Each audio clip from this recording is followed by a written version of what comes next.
Good afternoon and welcome to MuscleCar Garage. Today we're working on a 1950 Ford pickup truck. What Darren did, he took all four wheels off, wind up replacing the cylinders, the brake cylinders for all four wheels, putting new brake hoses on each wheel. Right now what he's doing, he's adjusting the star on the brake drum so that he can get a little bit more play out of the wheel. Also, what we're going to do here, if you come around the other side, if you look here, this exhaust system is just a little bit too close to the gas tank. So we're going to either adjust that or wrap it with some heat tape so that because you're too close to the gas tank. Take a look at the truck. It's a beautiful truck in primer.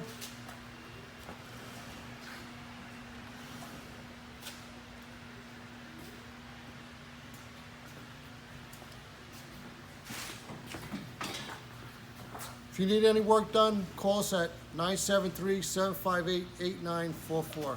Thank you. That seemed like it.